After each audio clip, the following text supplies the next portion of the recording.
क्या आपने कभी सुना है कि कोई इंसान भगवान की मूर्ति में समा गया हो? ये कोई कल्पना नहीं, बल्कि एक ऐसी भक्त की सच्ची कथा है जिसने अपना संपूर्ण जीवन भगवान श्री कृष्ण के चरणों में अर्पित कर दिया। आज हम बात कर रहे हैं मीराबाई की। मीराबाई का जन्म 16वीं शताब्दी में राजस्थान के जोधपुर रियासत के कुड़की गांव में एक राज परिवार में हुआ था। पिता रतन सिंह राठौड़ की इकलौती बेटी मीरा बचपन से ही अत्यंत सरल, करुणामयी और भक्ति में लीन थीं। एक दिन मीरा ने एक बारात देखी। बाल मन में जिज्ञासा उठी और उन्होंने अपनी माँ से मासूमियत से पूछा, माँ, मेरा दूल्हा कौन है?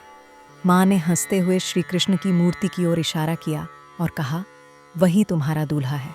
बस इस एक वाक्य ने मीराबाई की पूरी जिंदगी की दिशा तय कर दी। जैसे जैसे समय बीता, मीरा का कृष्ण प्रेम गहराता गया, लेकिन राज परिवार की परंपरा के अनुसार उनकी शादी मेवाड़ के महाराणा सांगा के पुत्र भोजराज से कर दी गई। शादी के समय मीरा ने भारी विरोध किया, रोई, गिड़गिड़ाई, लेकिन किसी ने उनकी एक न सुनी। विदाई के समय मीरा अपने कृष्ण की वही मूर्ति साथ ले गईं, जिसे उन्होंने अपना पति माना था। ससुराल में उनका जीवन आसान नहीं था। राज परिवार की कुलदेवी तुलजा भवानी थीं, लेकिन मीरा ने सिर्फ कृष्ण की पूजा की।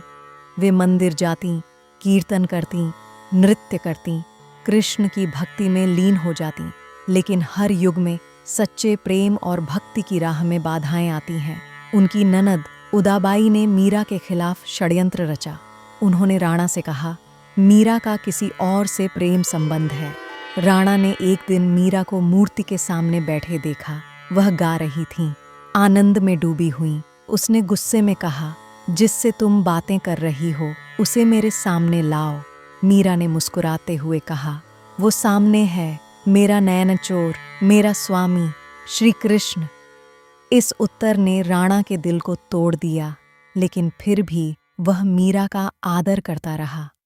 मीरा के भक्ति मार्ग से परेशान होकर उनके देवर विक्रमादित्य ने मीरा को खत्म करने की योजना बनाई। एक बार उसने मीराबाई को मारने के लिए जहर का प्याला भेजा, लेकिन जब मीरा ने वो जहर का प्याला कृष्ण को भोग लगाकर पिया तो वो जहर अमृत बन गया। फिर एक बार उसने फूलों की टोकरी में जहरीला सांप भेजा, लेकिन जब मीरा ने टोकरी खोली तो उसमें से सांप की जगह एक सुंदर श्री कृष्ण की मूर्ति और फूलों का हार निकला। कभी लोहे के कांटों का बिस्तर मीरा के लिए फूलों की सेज बन गया। जब अत्याचार हद से बढ़ गया तो मीरा ने चित्तौड़ छोड़ने का निर्णय लिया। वो मेड़ता गईं, फिर वृंदावन, जहां उन्होंने गोपियों की भक्ति को महसूस किया। मीरा मानती थीं कि वह गोपी ललिता का ही पुनर्जन्म है, जो पहले भी श्री कृष्ण की अनन्य भक्त थीं। मीरा गांव-गांव घूमती रहीं, नाचती, गाती, सत्संग करती। वह दरबारों की राजकुमारी नहीं, बल्कि साध्वी बन चुकी थीं। उनका प्रेम अब व्यक्तिगत नहीं, सार्वजनिक बन गया था। जहां जहां मीरा जाती, वहां भक्ति की लहर दौड़ जाती। अपने जीवन के अंतिम वर्षों में मीरा द्वारका पहुंची, श्री कृष्ण की नगरी। वह दिन रात द्वारकाधीश के मंदिर में भक्ति करती, भजन गाती। एक दिन जब मंदिर भरा हुआ था, भक्तों की भीड़ उमड़ी हुई थी, मीरा वहां कीर्तन में लीन थीं। कहा जाता है, उस दिव्य क्षण में मीरा नृत्य करती हुई श्री कृष्ण की मूर्ति के समीप पहुंची और फिर अचानक मूर्ति में समा गई। भीड़ स्तब्ध रह गई। मंदिर में सिर्फ मीरा के केश और वस्त्र ही शेष रह गए। मीराबाई का जीवन हमें ये सिखाता है कि सच्ची भक्ति में न कोई बाधा टिक सकती है, न कोई दूरी रह जाती है। जो ईश्वर को अपना सर्वस्व मान लेता है, वह अंततः उसी में लीन हो जाता है।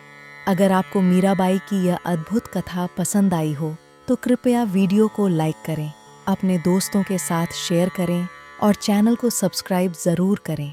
कमेंट में बताएं, क्या आप भी कभी ऐसी भक्ति को महसूस कर पाए हैं? धन्यवाद। हरि ओम।